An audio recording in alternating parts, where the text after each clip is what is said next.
it can feel maybe intimidating if you're really turning the fire hose on them at the beginning, and you want them to be speaking more than you, but you need to be stimulating that question, and you need to do it in a way that lets them know that you're the authority here, and that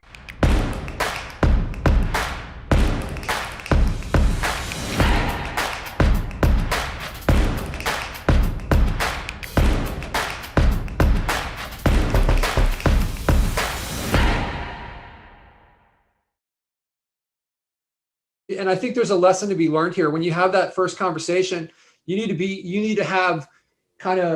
be discovering and drilling down into his business so that you know the answers to these questions. Because I personally am never going to have my first conversation and I'm going to know that's going to be one of the first questions I ask. It's like, how long have you been in business? I want to qualify them. So it can feel maybe intimidating if you're really turning the fire hose on them at the beginning, and you want them to be speaking more than you, but you need to be stimulating that question, and you need to do it in a way that lets them know that you're the authority here, and that it's your decision too. It's not like, hey, I'm going to work with everyone, and I'll tell them that at the beginning. Like, we don't work with everyone. So I'd love to hear more about your business, Troy, and what you guys do to see if this is a good fit, so we're not wasting each other's time. Does that sound fair? I ask them these questions like that, and I'll be like, Troy, how long have you been in business? How many people do you have on your team? Why did you start this business? Why was it important to you that you started a fencing and light Christmas light and whatever, like concrete and all these other different businesses? Like, what's your goal here? What are you hoping to happen? If we were successful, Troy, what would your business look like 5 years from now? Paint that picture for me.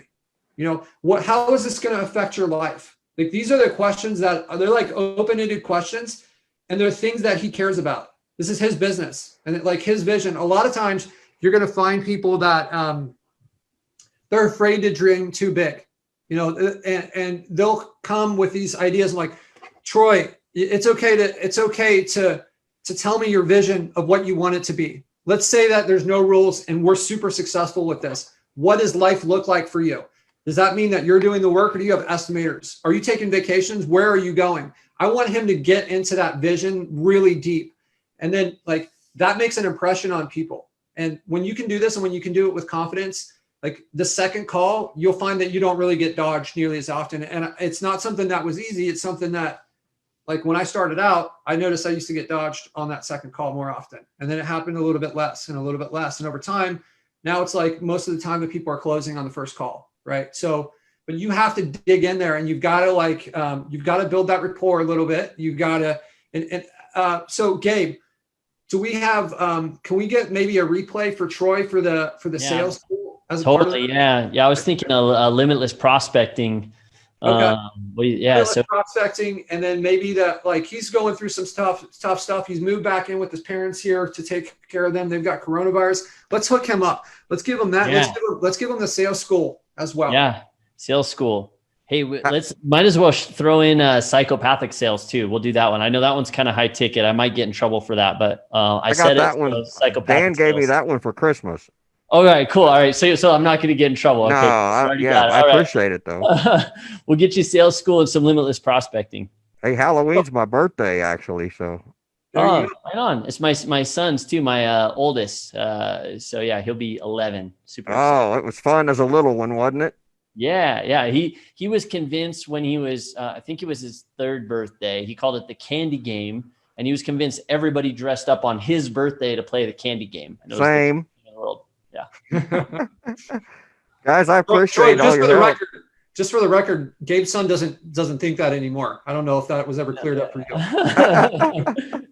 Well, you learn about the time you get your car and your license and discover girls that, candy's not what it's all about anymore, really. Right. So, Troy, it's fun to joke around and stuff like this, but I've got a question for you. You got psychopathic sales for Christmas, right? Which is now that's 11 months ago, right? Yeah, pretty much.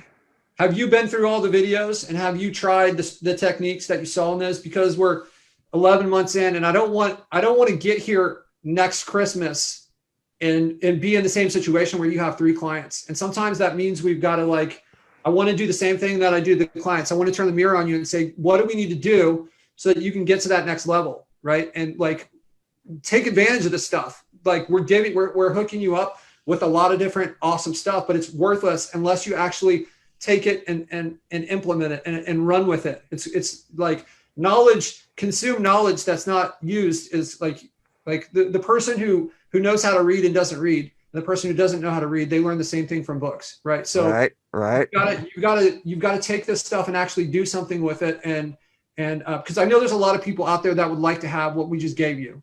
And right. So what are you committed to doing with these things, and what's going to be different 12 months from now? Oh, well, I hope COVID's gone by then. Yeah. I mean, COVID. That's a as joke. far as your business. Well, I mean, when I started this, I sure didn't want to still be working 2 jobs, but it is what it is. I plug away at it when I can, but I want to be 10 grand a month a year from now. So what does that mean? 10 grand a month. How many websites do we need for that? Oh, I'd bet at least 100. I don't think you need 100. I think get 100, you're going to be there. I don't know anyone that has 100 sites that's below 10 grand. And, I know a lot of people that don't have 100 sites that are below that have been in here for years.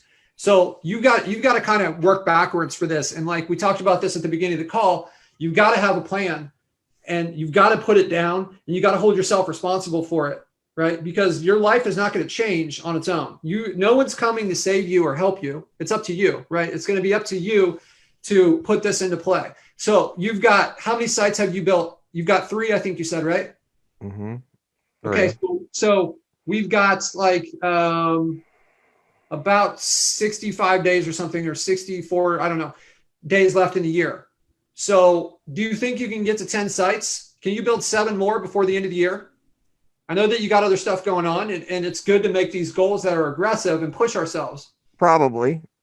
Okay. Yes. So, all right. So let me ask you this. If you're going to be at 10 sites by the rest of the year, and we're at 60 something days left, that means that you need to be halfway there at 30 days.